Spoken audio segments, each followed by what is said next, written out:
Welcome, everyone, to the Freestyle cast. I am your host, Matrixlord212, and I am with Scott. What's up, Scott? Greetings and salutations. Okay, so here's the thing that I take for granted. I think just because I have friends on Facebook that they know about me on Facebook. And I shouldn't think that way because sometimes people don't look about your stuff on Facebook. So today, when I posted a picture about in front of Vascular Epicenter, I was saying goodbye to my old office and, watching them dismantle the desks and all that. Everything was like taken out, boxing away. So I took a picture, sad, in front of a place that has been my office since 2013. I've been in charge of that. I haven't worked there for a while, but I was told to come down there and I had to, pick up like some of my belongings that I had there. So I was sad today. All right. Now I did a YouTube video, but not everybody knows I am a YouTuber of my friends on Facebook. I'm sorry. So I took a picture where I looked like I was very sad in front of Vascular Epicenter. So I didn't realize that people thought, my family members thought that something bad happened to me medically. Oh, because I'm standing in front of a medical practice. So what happened was my sister called and just to make sure everything was okay, and I'm like, oh Jesus, I'm sorry. So and then I didn't realize I freaked out a lot of people, even people that are not on my Facebook, like not they know me from YouTube. Yeah. So basically everybody got freaked.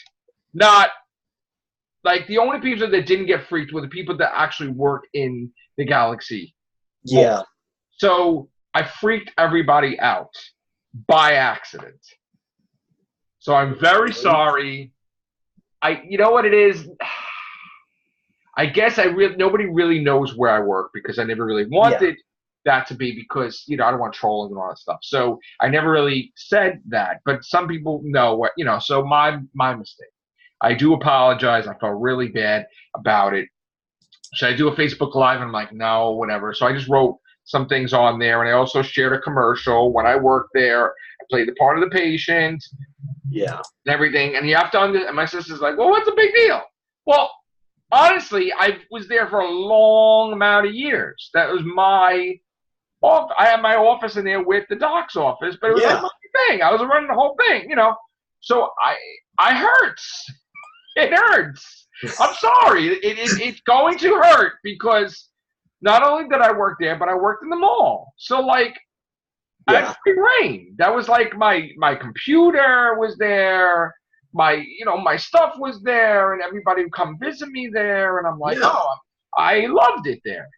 So even when I didn't work there, I was allowed to go in the office and do my thing. So it felt, even though I didn't own the place like my boss did, former boss did. I've never had my own office that was like just mine. Like no one's ever said, oh, hey, this could be your office even if you don't work here. That was like my thing.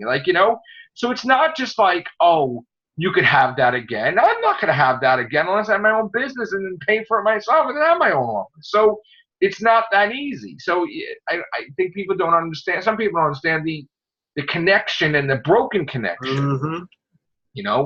I had a state-of-the-art computer. I had my own, it was like my own keypad code, my own thing, and and mailbox, and we had like the towers connect. It was nice. It was nice. So today, and listen, I know the medical practice has not been open for years, but it was my mall office until I lost my job too. But still, even when I lost all the jobs, it was still one place I could go once in a while and whatever. Escape, just do things on my computer and whatever. So to me, I don't like when things end, just like the doctor doesn't like endings. So to me, to see the place like that, it broke my heart. And I know I didn't own it, but it broke my heart. So before I went there, I was almost tearing up. And then when I was there, I was almost tearing up. And today was the nail on the coffin, the final of the finality. Yeah. Final, meaning now that place is gone, there is no purpose for me to ever go there ever. You understand? Like, while that place was there, it was a fixture. It was an opening. Yeah. Now, if I go there, I'm not going to really go all the way out there unless for some extreme thing that, whatever. But even then, it's going to be very rare if I go there. Yeah. I might go there once a month, maybe, or twice a month, or maybe not even if that. But it's going to be different when I go there. So, like, that's why it was a blow to me today. A blow. And coming home with my plaques and the fact that I had the schooling with that, and I got this degree and that degree, like the certificate and everything from the medical, it kind of I felt, melancholy too. Like, I was like, oh, but I'm very grateful that, my ex-boss gave me my computer and my keyboard and my monitor. He didn't have to do that as a thank you for all the years of service. And I'm touched. So now I have everything that I tried to implement it here with my laptop. I don't have enough space. So what I'm going to try to do is I'm going to try to construct an area in here, where over there and here, where there'll be two different areas where, because I don't have enough room on this table, where I could put the computer over there, because right now I don't know. I'm not a computer person. So I don't know how to set up the thing to go online. Yeah. Like, I got to get a router and all. Yeah. So right now, all my stuff is in here, like my stuff that I had on this computer. So it's safe. It's here. It's safe. And I feel safe and I'm happy. But I can't use my computer yet. So right now, the monitor's in the box and the computer's here with the keyboard underneath this desk.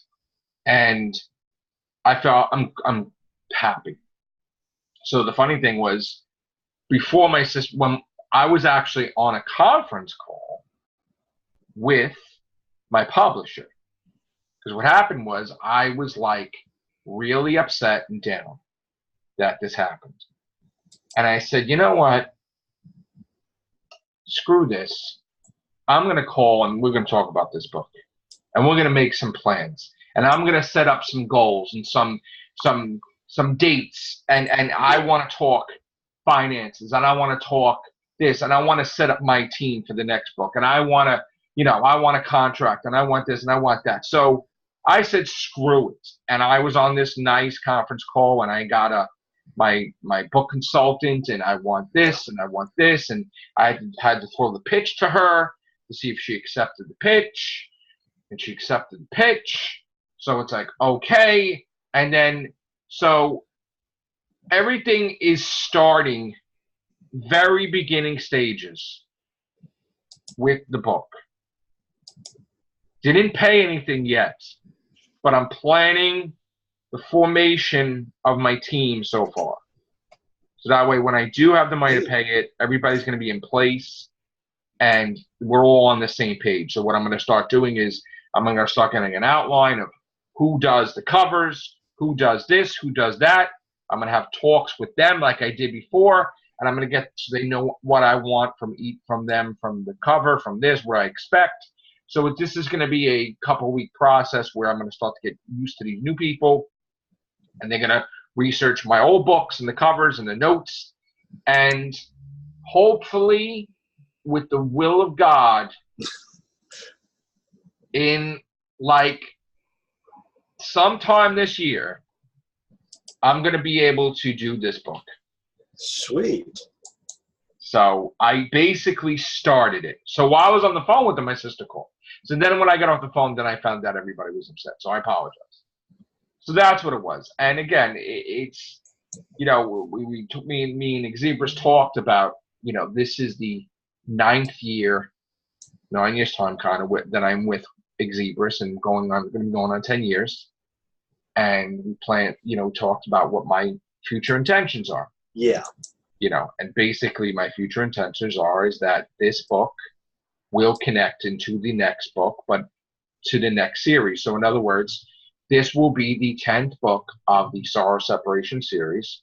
I can only tell you the nickname. It's Sorrow X, but it's different than the other books, and it is a massive threat level for the character, and it is sad, and there's some anger in there, and it's but it gets better, and then it will springboard into my brand new Tomorrow Song #1 prequel, because there is a Tomorrow Song, but there's not a Tomorrow Song in the series #1. So this it will go from the sad series to the positive series, but it'll get to show all the stuff that you never saw before in the beginning, that you just saw like a time jump of like after, but you didn't see before. So that will, and then I had basically laid it out that I have it in my head, 20 books, and we got to do 13 and 14.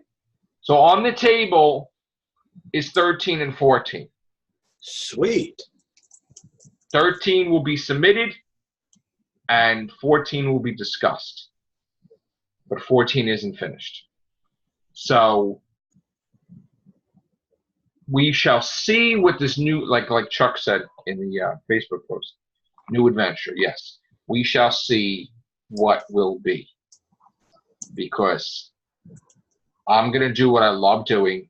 And what did I love doing that I could still do? My books. So I'm going to find a way.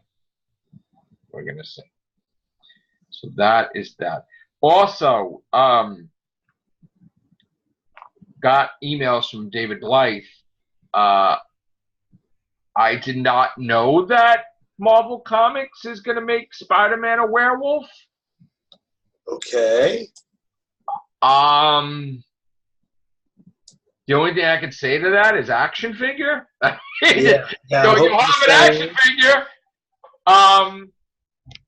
I don't know what that means. This is going to be a separate book by Nick Spencer. It's going to be Amazing Spider-Man Full Circle. It's going to involve Nick Fury. It's going to involve some prisoner that they have that it's up to Spidey to go all over the world and deal with some type of weird threat, and they're going to have every damn writer there is doing a comic, and they're going to be having more writers than they ever had before, and it was going to be some type of crazy thing. But at some point in time in the book, I guess he gets bitten by a werewolf.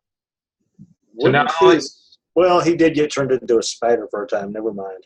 So now, well, Captain America became a werewolf, but yeah. So now I guess he will have to be Spider-Man, but then also be a werewolf, or maybe that's an issue thing, or maybe it's a couple issue thing.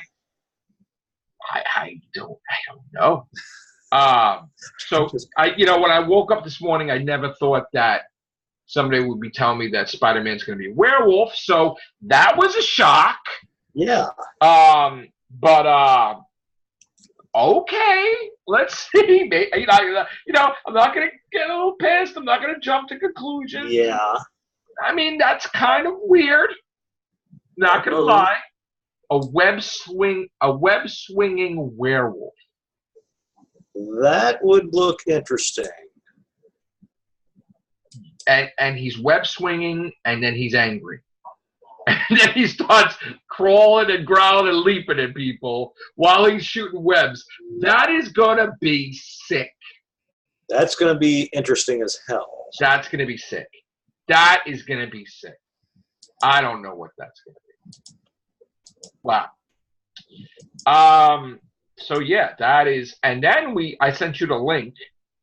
Yeah, I saw the link. These unbelievable X-Men figures that look exactly like the comic cover with Jim Lee. Yes. It looks amazing. That looks cool. I am wondering, though, is if the Magneto one goes as far as you see him, or he's actually the full figure. I have no idea, but it looks great. I want to buy them. They look great. So again, in closing of the Freestyle guest, we've got to jump into the Everything Show. Did want to say that sorry for scaring the crap out of everybody. I'm okay. All right. Thank you, guys. Take care. Bye for now.